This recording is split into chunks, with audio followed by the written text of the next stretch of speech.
In the hill country of eastern Kentucky, where the ridges hold their shape against the sky, like something that has never needed to be explained, there is a farm that has belonged to the same family for 136 years.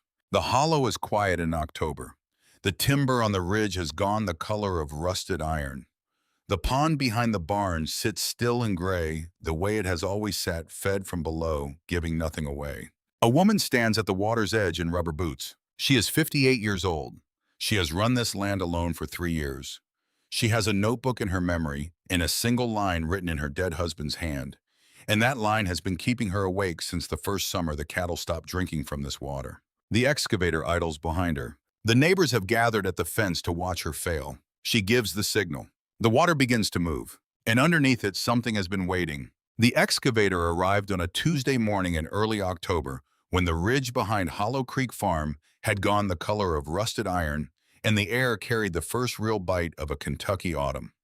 Dorothea Weston, to everyone who had ever known her longer than 10 minutes, stood at the edge of the embankment in a pair of rubber boots that had belonged to her husband, watching the machine idle at the water's edge like a patient animal waiting for instruction. The pond reflected the sky above it, gray and still, giving nothing away. It never had.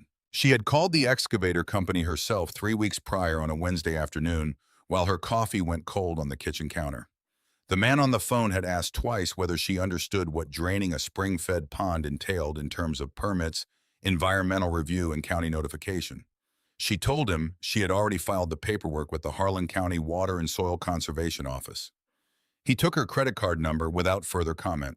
Ray Cutler's truck pulled up along the fence line before 7 o'clock, which meant Ray had heard about it the night before and driven over early enough to be the first one there with an opinion.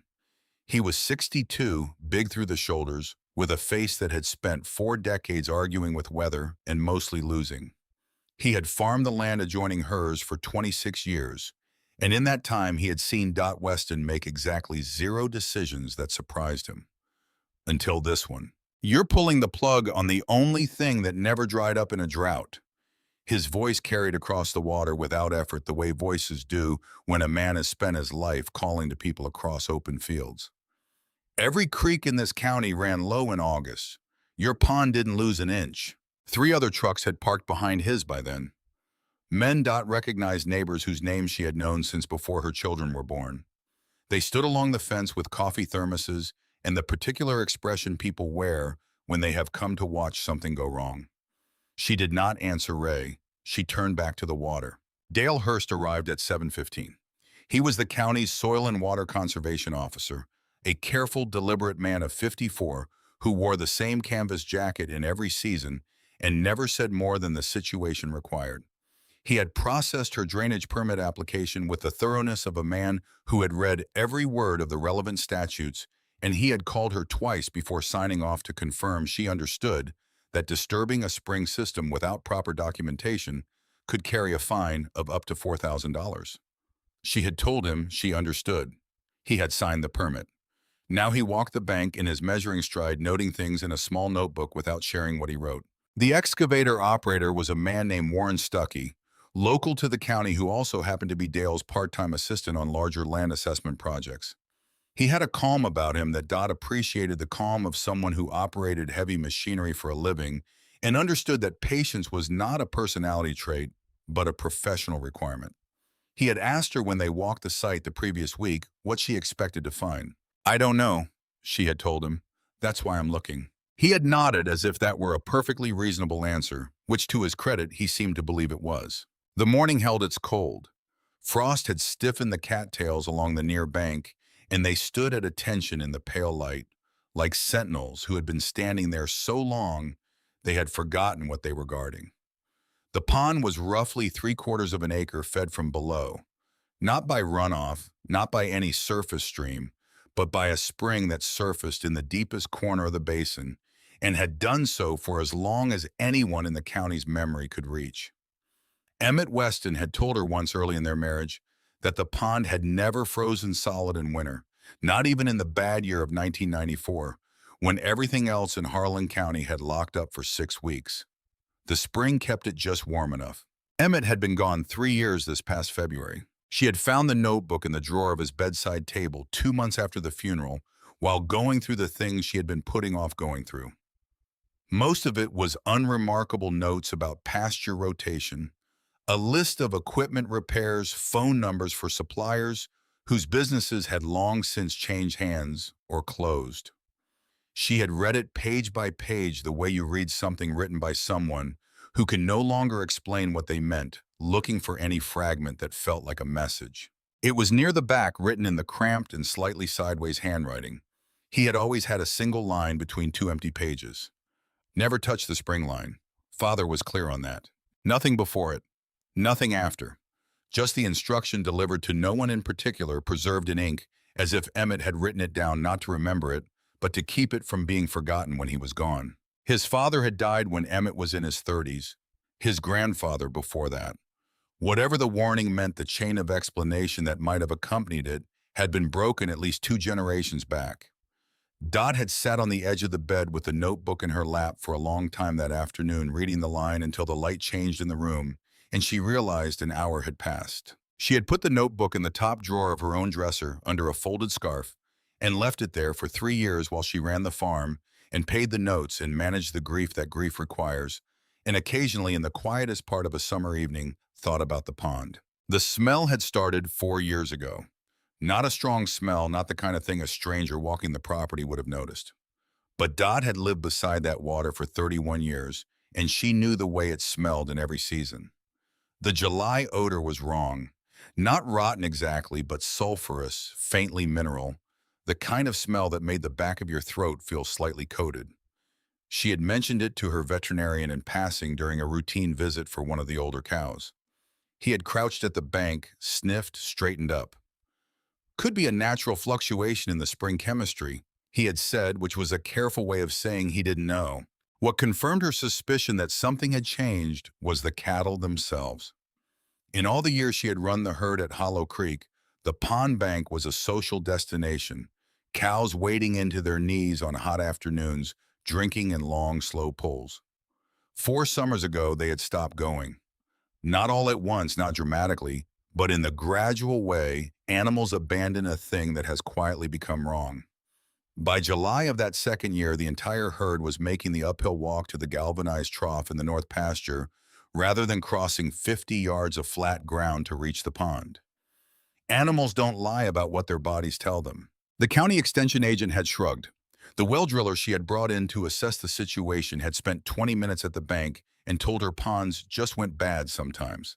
She had stood there listening to that answer and understood with perfect clarity that she had used up the patience available to her for other people's shrugs. She had come home that evening, opened the bedside drawer, unfolded the scarf, taken out the notebook, and read the line again. Never touch the spring line. Then she had picked up the phone. The water began dropping at 8:15, pulled back through the drainage channel Warren Stuckey had cut in the south bank, running off down the natural slope toward the lower pasture, in a widening sheet that caught the morning sun and threw it back in fragments. The men along the fence watched it with the attention people give to something that cannot be undone. By 9:30, the water level had dropped 2 feet, exposing a band of pale, root-tangled mud that the pond had kept hidden for 3 decades. The bottom, as it came into view, was not the dark organic muck Dot had expected. The mud along the shallow margins was grayish-brown and loose, ordinary enough. But toward the center, toward the deeper water that had not yet released, the color was different. Lighter. Closer to the color of old bone than of earth. She noticed it and said nothing. By 11, the water had dropped 4 feet and the thing broke the surface. It was not a fence post. It was not a piece of equipment that had slipped off a bank 50 years ago and sunk slowly into the silt. It was a curve of iron dark with mineral staining, and even from 20 feet away, there was something wrong about it, in the best possible sense.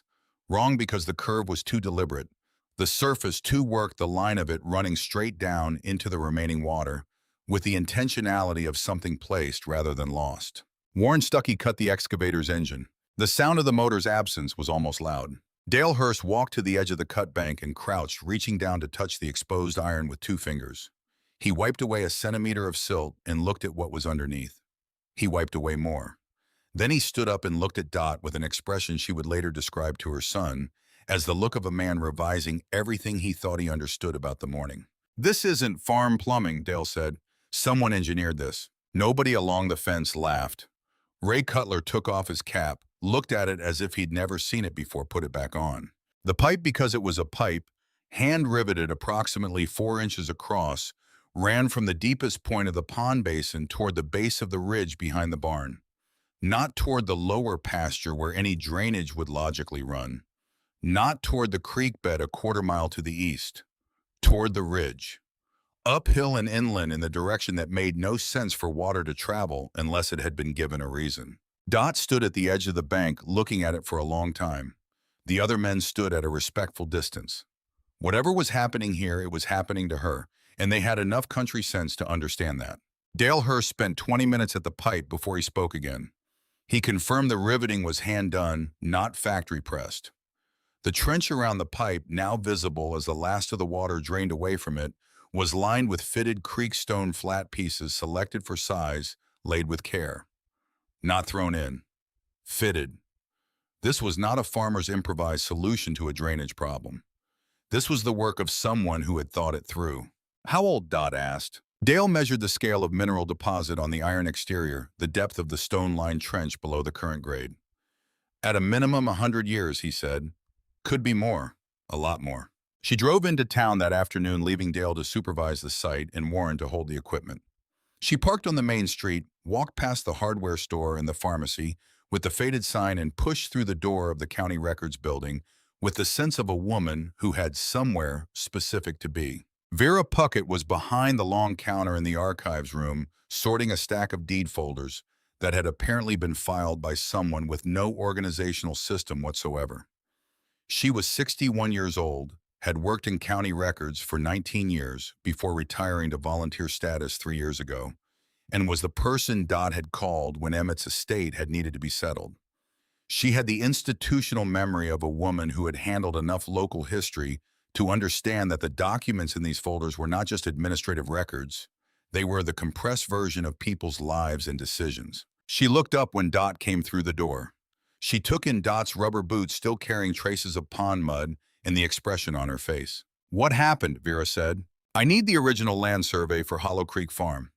1888 or thereabouts. Silas Weston, first purchaser. Vera was already moving toward the shelf before Dot finished the sentence. The survey folder was thicker than expected. Vera laid it on the reading table and they went through it together. The survey itself, a hand-drawn plat with measurements noted in the margin in faded brown ink. The deed of purchase, the transfer documents, the title history. Through successive generations of Westons who had held the property in an unbroken line for 136 years. All of it was what Dot had expected. What she had not expected was the additional document tucked inside the survey folder with no identifying label. A receipt handwritten dated October of 1888.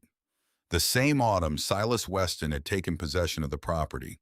The items listed were drainage tile, wrought iron pipe fittings, creek gravel by the yard, and labor for underground installation. The total was significant for 1888. The address on the receipt was Hollow Creek Farm. Whatever Silas had built, he had paid to build it deliberately. This was not improvisation. This was a project. Vera set the receipt down carefully on the table between them. Outside, a truck moved slowly down the main street. The county records building held its particular silence, the silence of preserved things. He bought failing land, Dot said, not quite to Vera, thinking it through aloud. Everyone said the ground was bad, too wet, too low. He paid less for it because no one else wanted it. Then he built something in it, Vera said. Dot looked at the receipt again. The handwriting of the merchant who had written it was clear and businesslike.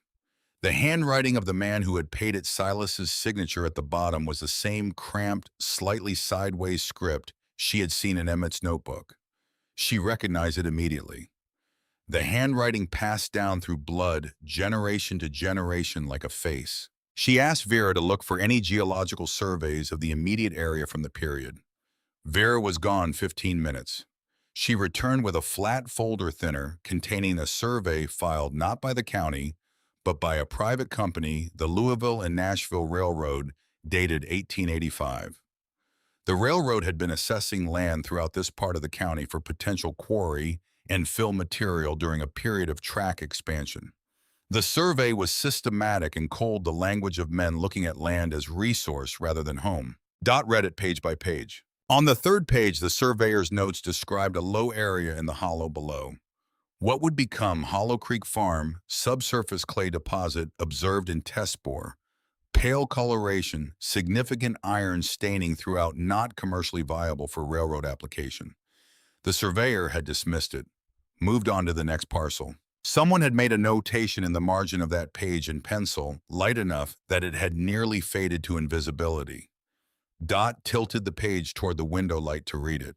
Impure now, not always. She recognized the handwriting before she consciously decided she recognized it.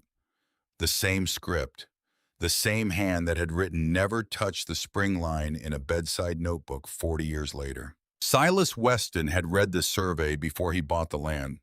She was certain of it. He had read the railroad's dismissal of the clay deposit and understood something the railroad surveyor hadn't. He had bought the land not despite the wet ground, but because of it. Because a spring-fed low area that ran through iron-bearing clay was not a problem. It was a mechanism if you knew how to work with it. She sat with that understanding for a moment in the quiet of the archives room. The receipt and the survey both spread on the table, the afternoon light moving across them. "Vera," she said, "who else has looked at these recently?" Vera went to the access log. She ran her finger down the entries for the past several years. "County assessor pulled the deed in 2021 for routine update," she said. "Before that, when Emmett passed." She looked up. "Nobody's pulled the survey folder since 2004. The prior request was a graduate student from the university, geology department."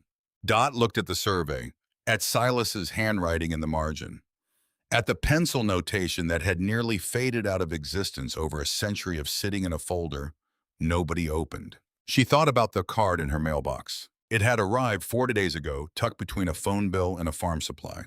Circular, a cream-colored business card printed with modest lettering, "Preston Vale Land and Resource Acquisitions." A phone number with a Lexington area code. No company name, no address. On the back, in handwritten ink, "Interested in a conversation about the back 40. Willing to move quickly." She had not called.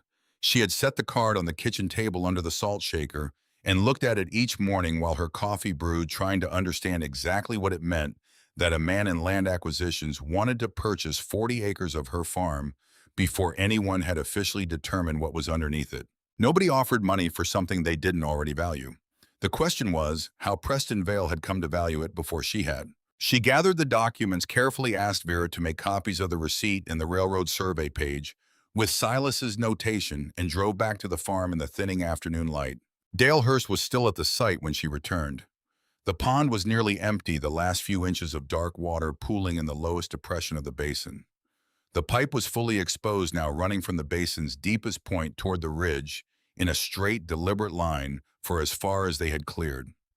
The creek stone lining of the trench was intact, each stone fitted against the next dry stack with precision, still holding after a century of carrying whatever the spring had sent through it.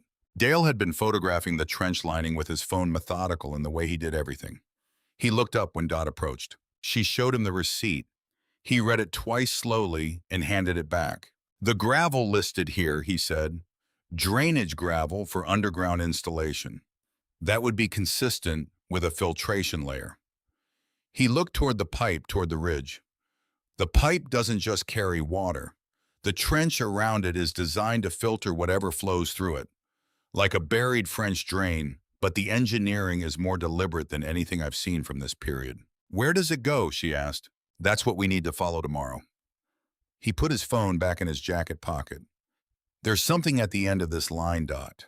Something built. I've been doing this work for 22 years, and I've never seen anyone line a spring trench with fitted stone unless they were protecting something specific." Ray Cutler appeared at the edge of the bank. He had stayed. Dot hadn't noticed, but he had stayed all afternoon, moving from the fence to the site perimeter.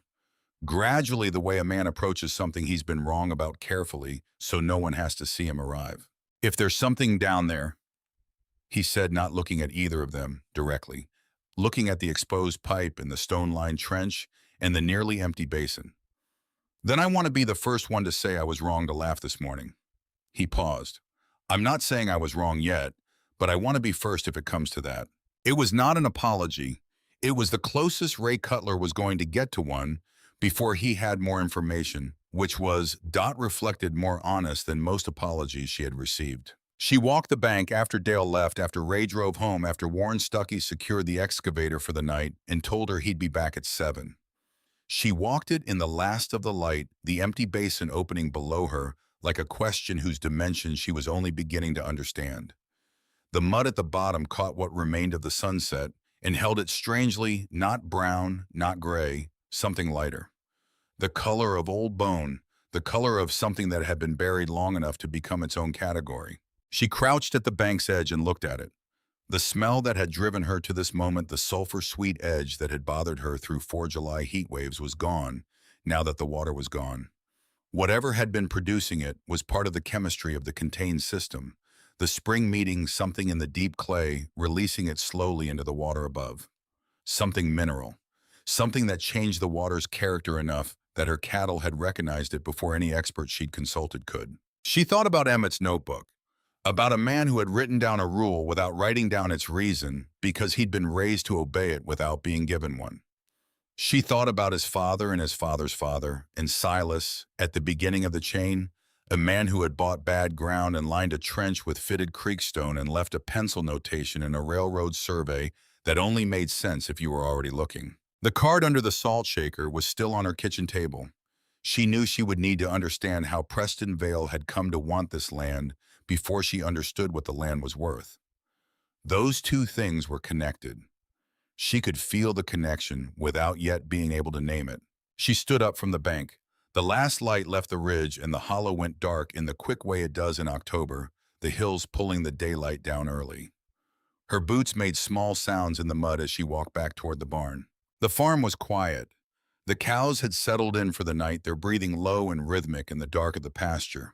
Somewhere on the ridge, something moved through the dry leaves, a deer probably, or a fox working the edge of the timber. She went inside and stood at the kitchen table for a moment, looking at the cream-colored business card under the salt shaker. Then she put the card in the drawer beside the phone and went to bed. She lay in the dark a long time, listening to the house settle around her, thinking about a man who had died sometime before 1930. She didn't know precisely when, having first refused to sell something he believed his family should keep. She didn't know his face. She knew his handwriting. She knew he had bought land nobody wanted and built something in it that took more than a century to finish its work. She knew that at some point, someone from outside the family had come asking to buy what he'd protected, and he had said no. She didn't know yet what he had protected, but she was beginning to understand the scale of it. Outside the window, the ridge stood black against the dark blue of a clear October sky. The pond basin lay open and empty below the barn, everything that had been hidden in it now beginning its slow exposure to air and light, and the attention of people who were at last paying the right kind. She did not cry. Her mother had raised her past that particular response to difficulty, had said once, with the practical clarity of a woman who had made hard choices without ceremony. Crying doesn't dig anything up faster. It had not seemed like comfort at the time. Lying in the dark at 58 years old, listening to October move through the ridge timber, Dot Weston thought it might be the most useful thing anyone had ever told her. She closed her eyes. Tomorrow, Warren Stuckey would come back at 7. Tomorrow, she would see what the pipe led to. Tomorrow, the question Silas had left buried in the ground for 136 years would begin at last to answer itself. The house held still around her. The hollow held still outside. She was not afraid of what morning would show her. She was, for the first time since she'd found Emmett's notebook, something closer to ready. The morning Warren Stuckey came back, the fog had settled into the hollow so thick that the ridge behind the barn had disappeared entirely, leaving the empty basin floating in white like an open wound in the earth. Dot was already at the site when his headlights came down the lane at 6:58, 2 minutes early, which she had come to understand was his version of punctuality. She had been standing at the bank since before first light with a thermos she hadn't opened yet, looking at the exposed pipe in the gray pre-dawn, thinking about fitted stone and what it meant that a man would take such care with something he intended to bury. Dale Hurst arrived 20 minutes later with a younger man from his office, a surveyor named Brock Tillett, who carried a measuring rod and spoke very little, which Dot immediately appreciated. The excavation resumed at 7:15, Warren working the machine with the slow deliberateness of a surgeon, peeling back the sediment layer along the pipe's route toward the ridge rather than cutting through it. The stone lining held clean as each section came into view. 136 years of spring flow had moved through this trench without disturbing a single fitted stone. By 9 o'clock, they had followed the pipe 40 feet toward the ridge base. By 10:30, 60 feet, the pipe maintained its grade with an engineering precision that Dale noted aloud twice, measuring the drop with a level at 3 separate points. Whoever had designed this understood hydrostatic pressure and gravity flow well enough to calculate a sustained channel gradient without modern instruments. This was not a man who had guessed at the geometry of water. This was a man who had studied it. Then the pipe ended, not broken off, not corroded through. It ended deliberately feeding into a structure, a chamber built of the same creek stone as the trench, lining roughly 6 feet square, set 4 feet below the current ground surface, covered with flat capstones that had held the weight of a century of earth above them without shifting. Warren lifted the capstones one at a time with the excavator's thumb claw, each one moving free of the others, because they had been laid without mortar, relying on weight and fit alone. The chamber interior came into view slowly, the way the interior of anything sealed for a very long time reveals itself with the smell of contained time, mineral dark particular. The chamber was not empty. The lower 2 feet were gravel creek, gravel rounded, packed in layers that graduated from coarse at the bottom to fine at the top, the way a filter is designed. Above the gravel, a layer of coarser stone chips. Above that, what appeared at first to be pale clay, but pale in a way that ordinary clay was not pale. It caught the October morning light and gave it back slightly wrong, slightly too bright, the color of flour rather than field. Dale climbed down into the chamber with a specimen jar. He took samples from 3 different depths in the pale material, labeled each one, sealed them. He climbed back out and stood at the edge of the opening for a moment with the jars in his hands, looking at what he'd collected with the expression of a man trying to stay ahead of his own conclusions. Dot was watching him do all of this. She had learned in 31 years of managing a farm and raising children and living beside a man who communicated primarily through what he chose not to say, that the most important information in any situation was usually carried not in words, but in the pause before them. Dale Hurst was pausing considerably. It was the second vehicle pulling down the lane that broke the silence. Not Warren's equipment truck, not another county vehicle, but a dark blue sedan with a university parking permit still on the rear window and a crack in the lower left corner of the windshield that had been repaired with tape. The man who got out of it was somewhere in his late 60s, wearing canvas trousers and a field jacket with enough pockets to suggest a life spent working outdoors. He moved toward the excavation site with the purposeful lack of hurry of someone who has found things before and knows that rushing the finding changes nothing about what was there. Dr. Clem Hargrove had spent 34 years in the University of Kentucky Geology Department before transitioning to emeritus status, a transition he had apparently interpreted as permission to drive anywhere in the state that interested him without needing to explain it to a department chair. He had heard about the pipe from a former graduate student now working at the Harlan County Planning Office. He had not called ahead. He introduced himself to Dot at the edge of the excavation with a handshake that was firm without being performative, and explained that engineered spring capture systems from the pre-industrial period were rarer than most people understood, and that when one surfaced in a county he'd done field work in for 3 decades, he preferred to see it in person rather than read about it secondhand. Dot looked at him for a moment. Then she said he was welcome to stay. He crouched at the edge of the chamber opening and looked at the pale material in the gravel-filtered base for a long time without touching it. Then he asked Dale for a specimen jar. Dale handed him one. Hargrove reached down and took a careful pinch of the material between his thumb and 2 fingers, working it slowly, feeling its texture. He held it in his palm and tilted his hand in the light. The silence that followed was of a specific kind, not the silence of a man who had nothing to say, but of a man being very deliberate about the order in which he said things. "This is kaolin." His voice was level, carrying the particular flatness of someone suppressing excitement rather than feeling none. "High-purity kaolin, kaolinite clay." He looked at the gravel layers above and below it. The spring didn't just pass through this chamber. The chamber is a filtration system. The gravel gradient pulled iron and mineral impurities out of the water as it moved through, and the water over time did the same thing to the clay beneath it. He looked up at Dot. Your great-great-grandfather built a refinery. He just built it out of creekstone and patience instead of steel.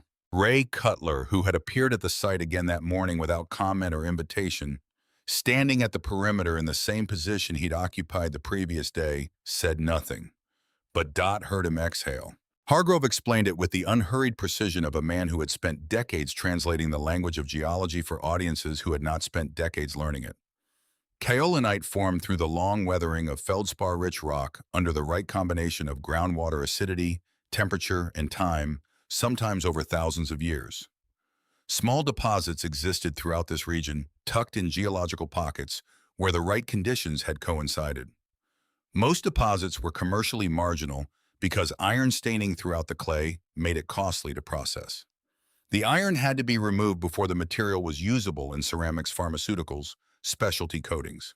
The material in Silas Weston's capture chamber had almost no iron staining. The gravel filtration system had been removing it continuously for 136 years, one slow pass of spring water at a time. Silas had not known the chemistry of what he was creating. He had known, based on that pencil notation in the railroad survey, that the deposit was impure in 1885. He had understood, with the intuition of someone who thought about systems rather than moments, that impurity was not a permanent condition if you gave water enough time to do its work. What should have taken industrial processing, he had given to gravity. What should have taken chemical treatment, he had given to patience. The result was sitting in the base of a stone chamber 4 feet underground, waiting for exactly this moment. Dot stood at the edge of that chamber looking at it for a long time. She thought of Emmett's notebook. She thought of the word always in Silas's notation impure, now not always, and understood that she had been reading it correctly, not as a prediction, as a plan. She did not say any of this aloud. She saved it for later when she would be alone with it. That afternoon, while Dale and Hargrove collected and cataloged specimens for laboratory analysis, while Warren photographed the chamber from every angle with the same patient thoroughness he brought to everything, while Brock Tillett made precise measurements of the chamber's dimensions and depth and orientation, Dot drove back to town. Not to the records office this time. She went to the county assessor's building where a clerk she knew by sight pulled the full deed history for Hollow Creek Farm at her request. She sat at a side table and read it cover to cover, all 136 years of it, looking for anything that wasn't a routine transfer between family members or a routine mortgage filing. She found it on page 11 of the chain of title, a notation from 1924, referencing a mineral rights inquiry filed by a company called the Harlan Subsurface Survey Corporation. The inquiry had been logged. Beside it, a handwritten note in the assessor's margin mineral interest claim, not established, see correspondence file. She asked the clerk for the correspondence file. The clerk was gone 12 minutes. She returned with a manila folder that had the institutional yellowing of something filed and forgotten in the same drawer for a very long time. Inside was a single piece of correspondence typed on letterhead dated March of 1922. The letterhead read Harlan Subsurface Survey Corporation. The letter was addressed to Silas Weston at Hollow Creek Farm, informing him that the corporation was prepared to offer a lease arrangement for subsurface mineral exploration on the property with terms to be negotiated. Behind the corporation's letter filed with it was Silas's response. Handwritten, 1 paragraph. The handwriting was the same cramped, sideways script she had recognized in the railroad survey margin. Older now, this was a man in his 60s, writing the pressure of the pen a little heavier, the letters a little more deliberate. He declined the offer. He stated plainly that all subsurface rights on the property were retained by him under the original 1888 purchase agreement and would pass to his heirs in perpetuity. He stated that this was not a negotiating position. He was not interested in further correspondence on the matter. The letter was signed with his full name, Silas Emmett Weston. She had not known Emmett's middle name came from anywhere. She had thought it was simply a name. It was an inheritance like the handwriting and the handwriting's stubbornness. She made copies of everything. Thanked the clerk, drove back to the farm. That was the day she should have felt the worst of it. The uncertainty compounding the unknown quantity of what lay beneath the ground set against the known quantity of what she still owed the bank. Instead, she felt something she would later struggle to describe accurately. Not relief, not vindication, not the specific satisfaction of being right. Something more structural than any of those things.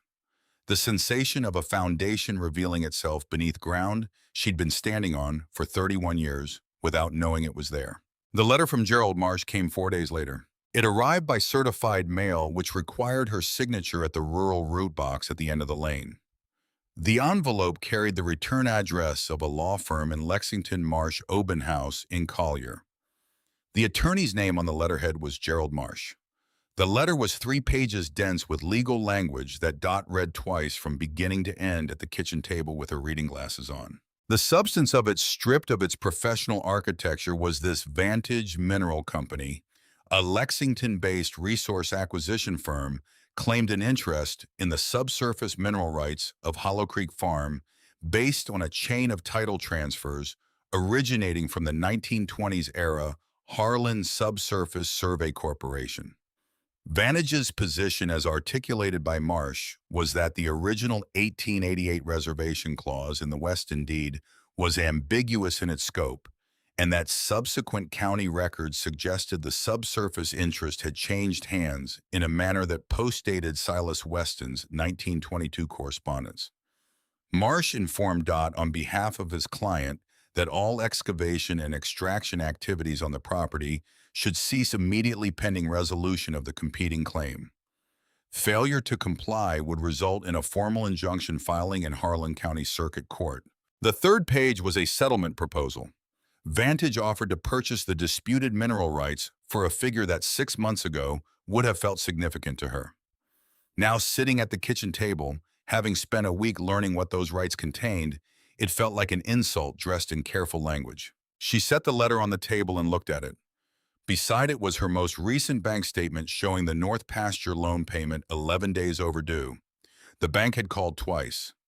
She had returned one call and told the loan officer she was in the process of resolving a situation that would allow her to bring the account current within the month, which was optimistic but not, she believed, dishonest. She called Vera Puckett.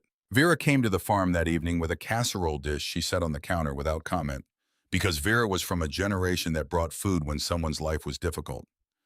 They sat at the kitchen table with the Marsh letter between them. Vera read it twice. She had processed enough county real estate transactions to understand legal construction, though she was careful to note she was not a lawyer. "He's saying the 1888 clause is ambiguous," Vera said. "He's not saying it doesn't exist. He's saying it doesn't mean what you think it means, or what Silas meant it to mean, which is why the 1922 letter matters." Vera looked at the copies Dot had made at the assessor's office. Silas rejected their claim in writing. If the subsurface interest had already transferred to the Harlan Survey Corporation by 1922, Silas wouldn't have had the standing to reject the offer. The fact that he rejected it and they accepted his rejection and went away is an implicit acknowledgement that the rights were his. Dot looked at her. "You're sure?" "I'm not a lawyer," Vera said again carefully, "but I've read enough deeds to know what it looks like when a claim was given up. They didn't sue him in 1922. They didn't file an injunction. They went away. That means something."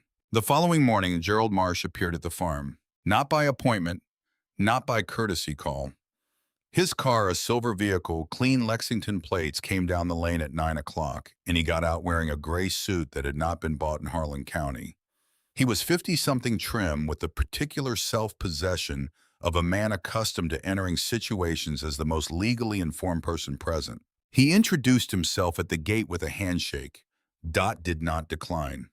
She walked him to the excavation site because she did not want this conversation in her kitchen, did not want his presence in the interior of her home while she was still taking the measure of him. He looked at the open chamber, at the pale clay material, at the creekstone lining of the trench.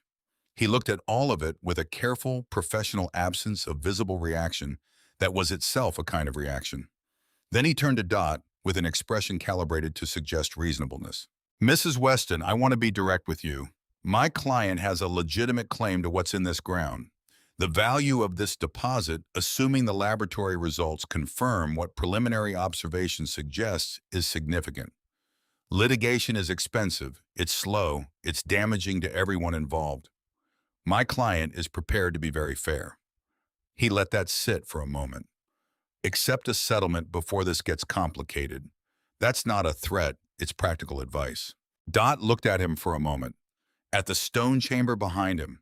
At the ridge above it, the same ridge Silas had oriented his pipe toward 136 years ago. Your client's corporation sent a letter to this address in 1922, she said. The man who lived here declined it in writing. Would you like to see the copy? Something shifted in Marcia's expression. Not much, barely a millimeter of change around the eyes, but she caught it. He had not expected her to have the 1922 correspondence. He recovered quickly because he was a man paid to recover quickly. Historical correspondence is one element of a complex chain of title. It doesn't necessarily resolve the current question. It might, Dot said. I suppose the court will have a view on that. He left without accepting coffee, which she had not offered. 3 days later, Preston Vale's car appeared at the end of the lane again. She watched it from the kitchen window for a moment before going out. Vale was standing at the gate, not presuming to come farther, which was a calculation, she noted. He was dressed less formally than Marsh, a barn jacket, dark trousers, an attempt to match the setting that was too studied to be natural. He told her his client had authorized an increased offer for the back 40, a substantially higher number than the card in her mailbox had suggested. He told her the offer came with a clean title transfer, a quick close, no complications. He said he understood she had a loan payment overdue and that a transaction of this size would more than resolve it. She looked at him with the patience of a woman who had learned in 58 years that the people who mentioned your financial difficulties were the last people you should make decisions for. Mr. Vale, she said, who is your client? Vale smiled the smile of a man who had been asked this before. I'm not in a position to say at this stage. Then I'm not in a position to have this conversation. She turned and walked back to the house. Callum called that night from Columbus, where he worked in logistics management for a distribution company that required him to be available at hours that made regular calls home difficult. He was 31 years old, her youngest, the one who had always worried about her in a practical rather than emotional way. Not are you okay, but have you eaten? Have you called the bank? What does the insurance cover? She told him about the chamber, about Hargrove's identification of the clay, about the letter from Marsh. She told him about the 1922 correspondence she had found herself in the assessor's files on a Tuesday afternoon when no one had suggested she look there. She heard him processing it on the other end of the line with the particular silence of a person running calculations. What if they're right about the mineral rights, he said finally. What if the claim holds up? She had asked herself this. She had asked it each of the nights since the letter arrived, lying in the dark of the bedroom with the hill shape she'd memorized outside the window. Then I'll lose what I found, she told him. But I'm not selling what I haven't finished understanding. He was quiet for a moment. I can fly home. Not yet, she said. Stay where you are.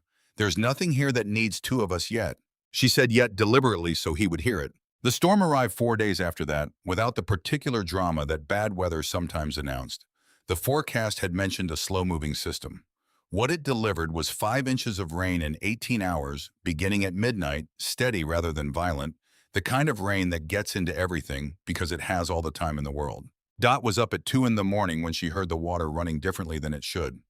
She pulled on her boots at the back door and went out with a flashlight and found the drainage channel that Warren had cut in the south bank, designed to carry the spring's flow around the open excavation, running at full capacity, the overflow sheeting across the low ground toward the open chamber. If water reached the chamber at volume, the gravel filtration layers would be disturbed. The creekstone lining of the trench, intact for 136 years, would not survive being filled and pressurized from above.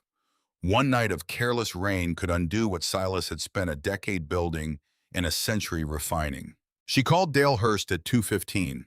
He answered on the second ring, which told her he was already awake and already thinking about the site. He said he would be there in 20 minutes. She called Warren Stuckey. She walked across the dark pasture to Ray Cutler's fence line and called his name toward his house until a light came on in an upstairs window. Ray was at the site in 12 minutes in rubber boots and a rain jacket that had seen worse nights than this. He came without asking what was needed and started digging a hand-cut diversion trench along the high side of the excavation before Dale had arrived, working by the beam of Dot's flashlight, with the focused efficiency of a man who had saved crops in the dark before. Dale brought tarps from his truck, heavy contractor grade, and between the four of them, himself, Dot, Ray, and Warren, they weighted the edges with stone and covered the chamber opening completely, then dug secondary drainage channels on both sides of the main excavation to redirect the overflow. Two of Dot's neighbors arrived at 3 in the morning, the Bledsoe brothers from the farm half a mile north, who had heard Ray's truck on the road and followed it, because in this part of the county, a truck moving in the dark and rain at 3 in the morning means someone needs help. They worked until 5:30. The rain didn't ease. They worked anyway, all 6 of them, in the particular silence of people doing necessary things in conditions that make conversation impractical. By the time the eastern ridge began to gray with early light, the chamber was protected. The drainage was holding, the trench lining was intact. Dot stood at the edge of the tarp-covered chamber in the drizzling dawn, soaked through her jacket mud on her hands and forearms. Around her, the men who had come in the night were checking their work, confirming the drainage channels were carrying properly. Ray was standing 20 feet away with his hands on his knees, catching his breath. He looked over at her with an expression she could not have described to anyone who hadn't earned the right to see it. "You know," he said, his voice carrying the particular roughness of a man who has been outside in cold rain for 3 hours. "The county's been walking past this pond for 30 years without giving it a second thought. Took one woman in rubber boots to ask it the right question." She looked at him for a moment. The comment carried more weight than he probably intended. She turned back to the tarp and did not say what she was thinking, which was that the question was the easy part. It was understanding the answer that took everything you had. Callum called at 7:15 when she had come inside and changed her clothes and was standing at the kitchen counter with coffee that was finally not going cold. She told him what had happened in the night. He was quiet for longer than usual. Then, "I'm booking a flight." She did not tell him not to. That was its own kind of answer. She set the phone on the counter. Through the kitchen window, the hollow was lightening the fog beginning to lift off the ridge. The chamber was covered in holding. The samples were in Dale's office packaged for the laboratory. The letter from Gerald Marsh was in a folder on the table beside the copies of Silas's 1922 refusal beside the railroad survey, with the pencil notation she had almost missed in the window light of the county records room. She had what she needed to answer Marsh.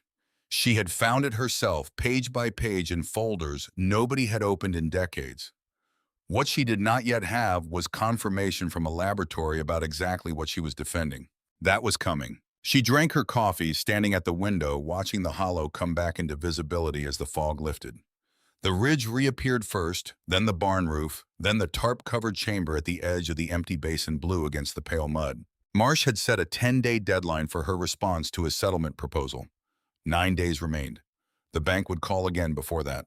She was not afraid of either clock. She had learned in the last 2 weeks that patience was not the absence of urgency. It was the refusal to let urgency make decisions for you. Silas had known that. He had built a system that required a century to finish its work, which meant he had understood something about time that most people spend their whole lives trying to avoid understanding. She was beginning to understand it too. Outside, the morning settled into Hollow Creek, the way mornings always had, slowly from the ridge down the light, finding the lowest ground last. The chamber held beneath its blue tarp. The spring, redirected now into the diversion channel, continued its quiet work, flowing the way it had flowed for longer than any living person could remember, carrying what it carried, patient beyond any human measure of the word. The laboratory results arrived on a Thursday morning, 11 days after the samples had been packaged and driven to the University of Kentucky's Material Science Facility in Lexington. Dot was in the barn when her phone rang, and she walked out into the cold November light to take the call from Dr. Hargrove, who had arranged the analysis through a colleague in the ceramics engineering department. He read her the findings without preamble, the way he did everything directly in sequence without editorial cushioning. The kaolinite content of the chamber material was 91% by dry weight. Iron oxide contamination was below 1%. Particle size distribution was fine and consistent throughout the sample depth. The material met pharmaceutical-grade purity standards without processing. It met specialty ceramic specifications without processing. The volume assessment based on bore samples Dale had taken at 6 points around the chamber perimeter suggested a deposit extending well beyond the chamber itself, following the geology of the ridge base in both directions, held in a geological pocket that the spring had been slowly purifying from its upper reaches downward. For an estimated period, Hargrove's colleague placed conservatively at 80 to 100 years of active filtration. Hargrove finished reading the summary and let the silence on the line carry what the numbers meant. Dot was standing in the barn lot with frost-stiffened grass under her boots, looking at the tarp-covered chamber 60 yards away. She had known on some level since the moment Hargrove had gone quiet at the edge of the chamber opening, but knowing something in the body was different from hearing it confirmed in the precise language of laboratory science. The confirmation settled into her differently, heavier, more permanent. "What's the commercial value?" she asked. Hargrove was careful here. He said he was a geologist, not a commodities analyst. He said the market for high-purity kaolin was specific and the pricing depended on application and buyer. He said she should speak to a materials company with regional experience before drawing conclusions. Then he said, because he was an honest man who had driven 3 hours to see something rare and knew what rare looked like after a lifetime of looking. Deposits of this purity don't need processing. That's the whole game in industrial kaolin. The cost of purification is what makes most deposits marginal. This one is already there. Whatever the number turns out to be, it's significant. She thanked him, ended the call, stood in the cold for a moment longer. Then she went inside to call a lawyer. The attorney she reached was a woman named Patricia Gould, who practiced land and mineral rights law out of Hazard, 40 minutes north on Route 15.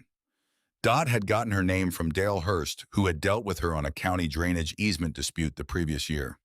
Gould had a reputation in the region for reading deed chains, the way other people read maps, with the particular confidence of someone who understood that the landscape of a title was as specific as physical terrain, with its own elevations, its own hidden routes, its own places where the ground gave way without warning. Dot drove to Hazard that afternoon with the folder of documents she had assembled over the past 2 weeks: the 1888 deed with the reservation clause, the original land survey, the 1885 railroad geological assessment with Silas's pencil notation, the 1922 letter from the Harlan Subsurface Survey Corporation, Silas's handwritten refusal, the assessor's correspondence file notation confirming no mineral interest had been established. She set it on Patricia Gould's desk in the order she had organized it. Gould read through the documents in sequence without being hurried.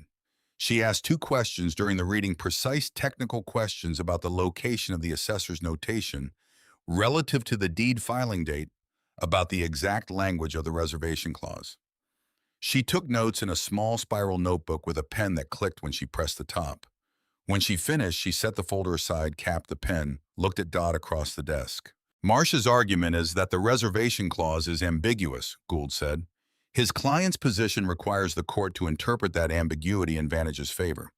But ambiguity arguments collapse when there's contemporaneous conduct that demonstrates how the parties understood the clause at the time." She tapped the copy of the 1922 correspondence. Silas rejected their offer. They accepted his rejection. Nobody went to court in 1922. That's not ambiguous, that's a concession. They knew the rights were his. Dot told her about Gerald Marsh's visit to the farm, about his suggestion that the 1922 correspondence might not be legally sufficient. Gould's expression carried the particular calm of a woman who had heard this kind of argument before and knew its weight precisely. "He's testing you. He came out to see whether you understood what you had. If you'd been uncertain, he'd have had room to work. You weren't uncertain." She picked up the pen again. "I'll file a response to his letter this week. I'll also request the full chain of title documentation from Vantage, whatever they're claiming links the Harlan Subsurface Survey Corporation to their current ownership. If that chain has a break in it, which I suspect it does, their claim doesn't survive scrutiny." Dot drove back to Harlan County in the early dark of a November afternoon that had closed in fast, the ridges on both sides of the highway going black against a pewter sky. She had not told Callum about the attorney yet.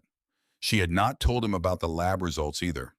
She was not keeping information from him. She was keeping herself in the order of things, keeping the decisions in the sequence they needed to be and not compressing the process because someone who loved her was anxious about it. He was at the farm when she got home, his rental car in the yard, the kitchen light on. He had flown in that morning from Columbus without telling her the exact flight, which was his way of ensuring she wouldn't tell him not to come. He was sitting at the kitchen table with his hands around a coffee mug, the Marsh letter open in front of him. He looked up when she came in. He had her coloring dark eyes the particular set of the jaw that showed in old photographs of Silas, too, in the one family portrait that had survived the generations. He had the worry of a son who had driven past a farmhouse too many times while his mother was running it alone. She sat down across from him. She told him about the lab results. She told him about Patricia Gould. She watched his expression move through several calculations. "You've already handled most of this," he said, and it was not quite a question. "I found what I needed to find," she told him. "Silas left it in a folder nobody had opened since 2004. I just had to know to look." Callum was quiet for a moment. He looked at the Marsh letter, then at his mother, then out the kitchen window at the dark barn lot. "I spent the whole flight up here thinking about what I was going to help you figure out. Turns out you've been 3 steps ahead of me since October." She poured herself coffee and sat back down. Outside, the first hard freeze of November was descending into the hollow, the temperature dropping fast now that the cloud cover had broken. She thought of the chamber under its tarp, the spring continuing its diverted flow in the drainage channel, the creek stone lining that had survived a century underground in a storm that might have ended it. "There's one more thing," she said. She told him about Preston Vale, about the 2 visits, the increasing offer, the unnamed client. She told him that Vale had known about her overdue loan, had mentioned it directly, which meant someone had done enough background research on Hollow Creek Farm to identify the pressure points before making first contact. Callum listened to all of it. When she finished, he set his coffee mug down with a deliberateness that reminded her of Emmett at his most controlled. "He came to me," he said, "last week, called my work number." She had not expected this. She looked at him. "Left a message with my assistant saying he represented parties interested in a conversation about family property in Harlan County. I didn't call back." Callum paused. "I should have told you sooner." She absorbed this. Vale finding Callum's work number meant a level of research that went beyond a land agent doing due diligence. It meant someone had mapped the family who was on the deed, who was off it, who might be approachable from a different angle. It meant Marsh's legal pressure from the front, while Vale worked the family from the side, which was a coordinated strategy, not 2 independent opportunists acting on the same information at the same time. "They were trying to split us," she said. Callum nodded slowly. "If I'd called back and said I thought you should consider selling, and then Marsh showed up again with a settlement offer, it would have felt like everyone around you agreed it was the reasonable thing to do." She thought about how close that might have come to working in a different version of this. A version where she hadn't found Silas's notation in the railroad survey, hadn't found the 1922 refusal, hadn't spent 2 weeks understanding exactly what she was defending before anyone told her it was worth defending. The preliminary injunction filing arrived the following morning by courier rather than mail, which meant Marsh had escalated the moment he understood the settlement wasn't coming. The filing was more aggressive than his initial letter. It requested the court order a halt to all extraction-related activity on the property, freeze any pending commercial agreements related to the mineral deposit, and compel DOT to provide full documentation of the chamber contents for independent assessment by Vantage's appointed expert. She faxed it to Patricia Gould before noon. Gould called back within the hour. Her response to the injunction would be filed by end of week. The core of Vantage's chain of title, from the Harlan Subsurface Survey Corporation to their current corporate entity, had, as Gould had suspected, a gap. The Survey Corporation had dissolved in 1931 during the Depression without a formal transfer of any mineral interest it claimed to hold. Whatever Vantage believed it owned, it had acquired through a chain of assumptions rather than documented conveyances. Assumptions did not survive deed scrutiny in Kentucky mineral rights law. Dot listened to this explanation standing at the kitchen counter, Callum at the table behind her. She asked Gould one question: how long before the court ruled on the injunction? "If I file this week, we're looking at a hearing within 30 days, Gould said. "Marsh knows his chain of title has a problem. He filed the injunction to slow you down, not because he expects to win it. Every day the extraction is legally clouded is a day Vantage has leverage." Dot understood this. "Then we move quickly." She drove back to the county records building that afternoon with Callum. This time she was not looking for historical documents. She was looking for the dissolution records of the Harlan Subsurface Survey Corporation, which would have been filed with the county clerk's office during the period of closure. Vera was not there that day. A different volunteer, a man in his 70s named Horace, who moved at a considered pace and knew the filing system intimately, helped her locate the relevant box. The dissolution paperwork from 1931 was brief. Companies that dissolved in the Depression often did so without ceremony. Debts creditors, a final county filing, and nothing more. There was no schedule of assets in the dissolution documents. No mineral rights were listed, transferred, or otherwise disposed of. They simply ceased to appear in the record, which meant they had never formally passed to anyone. Gould had been right. The gap was not a technicality. It was a void. Callum stood beside her at the records table reading the same page. He said nothing for a moment. Then quietly, Marsh knew this was here. He filed the injunction knowing the chain was broken. She thought about the calibrated reasonableness of Marsh's expression at the excavation site, the precision of his suit, the careful framing of his offer as practical advice. A man who presents manufactured leverage as common sense was a man who had made a career of the gap between what people believed and what the documents actually said. She had closed that gap herself page by page in folders that smelled of decades. Patricia Gould filed the response to the injunction on a Friday.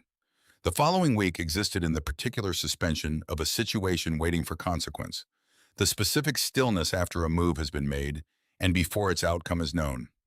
Dot ran the farm. She did the milking. She repaired a section of fence on the north pasture that had been pulling loose since September. She made meals, answered phone calls, slept in reasonable increments. The loan was 14 days overdue. The bank's most recent message had been from a supervisor rather than the original loan officer, which marked an escalation in institutional patience. She did not call back immediately. She called Patricia Gould instead. 2 weeks after the injunction was filed, the Harlan County Circuit Court set a hearing date. Patricia Gould appeared before Judge Elaine Sutter, who had been on the county bench for 18 years and had a particular reputation for impatience with attorneys who brought thin arguments dressed in procedural weight. Gould presented the chain of title documentation, the dissolution records from 1931, the 1922 correspondence, the original 1888 reservation clause. She argued that Vantage Mineral Company's claim rested on a gap so complete it did not constitute a competing interest. It constituted an assumption of ownership that had no documentary foundation in Harlan County's own records. Marsh, appearing for Vantage, made the argument Gould had predicted. The 1888 clause was ambiguous in scope, and the historical conduct of the parties had not conclusively established the disposition of the subsurface interest. He was careful, professional, thorough. Judge Sutter listened to both arguments without visible expression. She asked Marsh 2 questions. The first concerned the specific document by which the Harlan Subsurface Survey Corporation had originally acquired the mineral interest it later claimed to transfer. Marsh cited a private agreement not filed in the county record. Judge Sutter asked for its production. Marsh said it was not available. The second question concerned the dissolution schedule from 1931. Judge Sutter asked Marsh to identify where the mineral interest appeared in that schedule. Marsh acknowledged it did not appear there. The judge took 40 minutes before returning to the bench. She denied the injunction. She found that Vantage Mineral Company had failed to establish a threshold showing of a legitimate competing claim given the absence of documentary support for the critical links in its asserted chain of title. She noted that the original 1888 reservation clause, read in conjunction with the 1922 correspondence in the absence of any valid transfer document, supported the Weston family's exclusive subsurface rights without ambiguity. She dismissed the injunction filing with prejudice, meaning Marsh could not refile on the same grounds. Dot was not in the courtroom. She had not gone to Hazard for the hearing because Patricia Gould had told her there was nothing for her to do there and that she would call the moment it was over. She was at the farm. She was in the barn doing the afternoon milking because a court proceeding in a county seat 40 minutes away was no reason to leave the Holsteins waiting. Gould's call came at 2:40 in the afternoon. She listened to the summary standing in the barn aisle with a Holstein breathing warmly at her shoulder. She thanked Gould. She ended the call. She stood there for a moment in the particular quiet that follows the resolution of something that has taken everything you had to hold together. The Holstein beside her shifted her weight, indifferent to what had just happened. Dot finished the milking. She called Callum first, then Vera, then Dale Hurst. She did not call Ray Cutler. Ray appeared at the farm 2 hours later, having apparently heard through whatever network of county communication operates faster than any telephone with a covered dish his wife had sent, and no explanation for how he had known to come. He set the dish on the kitchen counter, said, "Told you the county was going to need some time to catch up with you," and left before she could respond, which was the most graceful exit she had seen him make in 26 years of being her neighbor. The letter from Vantage's legal team arrived 3 days later, brief in the way communications are brief, when they signal withdrawal rather than engagement. The company was not pursuing further legal action on the mineral rights matter. Gerald Marsh's name did not appear on the letterhead. The letter was signed by a different attorney at the firm, a junior name, the corporate equivalent of sending someone else to clean up a mess that the senior partner no longer wished to be associated with. Preston Vale did not call again. The materials company contact came through Dr. Hargrove, who had quietly passed the laboratory results to a colleague at a specialty industrial minerals firm based in Cincinnati. The firm sent 2 representatives to the farm in late November, a geologist named Strother, who spent most of a full day at the chamber site with his own equipment, and a commercial director named Ellsworth, who sat at Dot's kitchen table with a laptop and a tone that was professionally respectful in the way people are when they understand they are the party asking rather than the party being asked. The volume assessment Strother produced confirmed what Hargrove's preliminary bore samples had suggested. The deposit extended along the ridge base for approximately 220 linear feet, with an average depth of 6 feet below the current grade. The material throughout the extension showed the same low iron content as the chamber samples. The total volume was commercially significant, not a geological curiosity, not a marginal deposit requiring expensive processing, but a viable high-value industrial mineral source that a specialty manufacturer could contract for over a period of years. Ellsworth outlined the terms his company was prepared to offer. Dot listened to all of it without interrupting. When he finished, she asked one question before any other: whether the extraction plan preserved the original spring capture chamber and the creek stone trench lining. Ellsworth looked at her. He looked at Strother. He said he would need to consult with the engineering team about extraction sequencing. She told him to take the time he needed. She also told him that the chamber's preservation was not a negotiating point. It was a condition of the conversation continuing. Silas had built that system to last. It had lasted. It would continue to last, or she would find a different buyer for what it had spent a century creating. Ellsworth made a phone call from her driveway. When he came back, he confirmed that the extraction plan could be designed around the chamber and trench, preserving both as in situ historical structures. He said the engineering team had actually found the preservation requirements straightforward. The deposit's spatial distribution allowed access from the ridge approach without disturbing the spring system at all. She signed the letter of intent 2 weeks later. The advance payment against future extraction royalties was enough to pay the North Pasture loan in full, with a margin remaining that she put into the farm's operating account without ceremony. The bank called the following Monday. She answered, told the loan officer the payment had been processed, thanked him for his patience.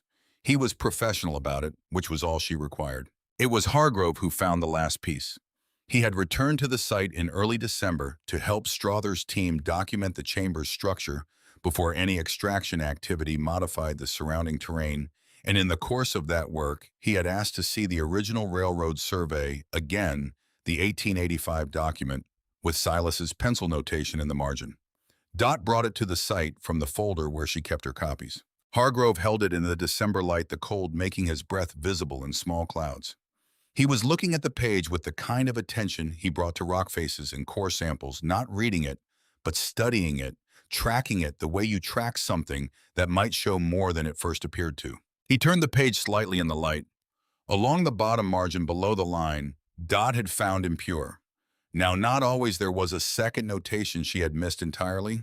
Smaller the pencil lighter, as if added at a different moment than the first.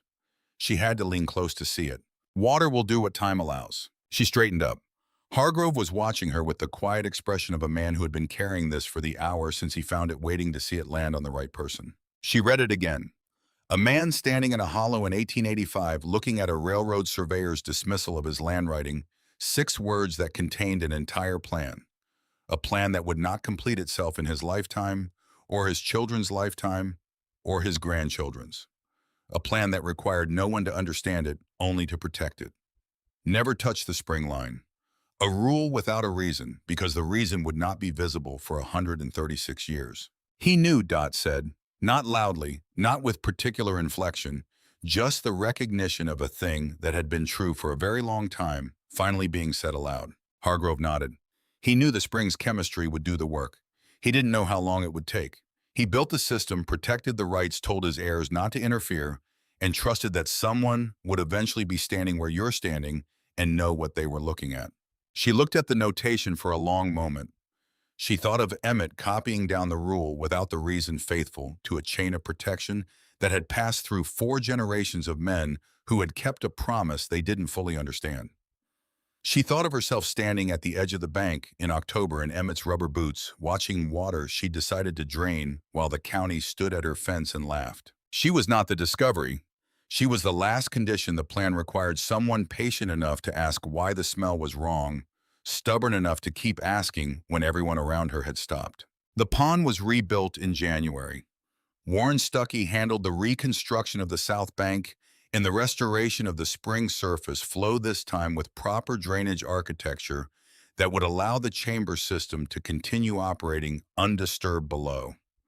The water filled through February and into March, fed by the same spring that had always fed it, running clear in a way that Dot had no prior memory of. Not the familiar green-gray opacity of the old pond, but something transparent, light passing through it to the pale bottom without interruption. Callum came back in March when the water was up and the cattails were beginning to green at the root. He stood at the bank for a long time without saying anything. He had his father's way of absorbing a landscape, taking it in, slowly processing it somewhere internal before offering anything outward. Finally, he said, "It looks like it's been here forever." "It has," she told him. "We just didn't know what it was doing." The cattle returned to the bank without hesitation, the way they go to things that have always been right, without drama, without announcement, as if the wrongness of the previous 4 years had simply resolved and they saw no reason to remark on it. They waded to their knees on the first warm afternoon of April and stood there in the particular contentment of animals who have been given back something they had quietly missed. Dot watched them from the bank. The ridge above caught the afternoon light in its first real green of the season, the winter-gray timber replaced now by the tentative new growth that came to the Kentucky hills in early spring, like a rumor that turned out to be true. Hargrove visited in April as he had said he would, checking the spring flow measurements against his baseline readings. He brought a graduate student from Lexington, a serious young woman named Taft, who carried a field notebook and asked good questions. Hargrove walked her through the chamber system, the gravel filtration, the pipe routing, the ridge geology, and Dot heard him telling it the way he told it now when he explained it to anyone. Not as a curiosity, not as an accident of history, but as an example of applied understanding. A man in 1885 who read a geological survey, understood what it was describing, recognized that impurity was a condition and not a verdict, built a system to change the condition, protected it across generations, and trusted the land's own chemistry to finish what he had started. Taft asked what the lesson was. She meant scientifically. Hargrove glanced at Dot before answering. "The lesson is that a landscape can do work you don't have to do yourself if you understand the system well enough to stay out of its way." He was talking about geology. He was also talking about something else, and all 3 of them in the April field knew it. Vera Puckett came to the farm in May, the way good friends come when the urgency has passed and there is finally space for the kind of visit that doesn't require a reason. They sat on the porch in the late afternoon, the hollow below them full of the dense green that came in May like a declaration. Vera asked how it felt now that it was settled. Dot considered the question honestly. "Like something I was always going to do," she said finally. "I just didn't know it until I couldn't not do it anymore." Vera looked out at the pond, the barn, the ridge. Emmett would have liked to see it. Dot thought about that. She thought about a man who had kept a rule for 50 years without understanding its purpose, who had trusted a chain of instruction that reached back further than his own memory, who had written it down in a bedside notebook as if he knew someone would need to find it after he was gone. She did not think Emmett would have been surprised by any of this, not the clay, not the chamber, not the spring running clear. He had always treated the pond with a particular respect she had attributed to habit. She understood now that it was something more like custody. He knew something was here, she said. He just wasn't the one who was supposed to find it. The spring ran clear all summer. The cattle drank from the bank every warm afternoon without hesitation. The deposit below continued its slow work, the chemistry of the water doing in perpetuity what it had done for over a century patient, in the way that geological time is patient, not dramatically, not urgently, simply continuously, because the right conditions had been set in motion by someone who understood that the best systems don't require attention. They require protection. Dot walked out to the pond most evenings when the work of the day was finished. She was not looking for anything. She had found what she came looking for. She went because the ground she was standing on had earned her attention, had been earning it without her knowing for longer than she had been alive, and she was not the kind of person who forgot what she owed. She went because the light on the water in the evening was worth seeing. She went because her husband's great-great-grandfather had stood in this hollow 139 years ago in the cold of an October. Not so different from the one that had started all of this looked at ground. Everyone else had dismissed, written 6 words in the margin of a page, and understood something about time and water that most people spend their whole lives avoiding. Water will do what time allows. She stood at the bank in the evening light, listening to the sound the spring made where it entered the restored pond. Not loud, not dramatic, just the particular sound of water finding its level and settling into it. The hollow was quiet around her. The ridge held its old shape against the sky. Everything else she had learned tended to follow.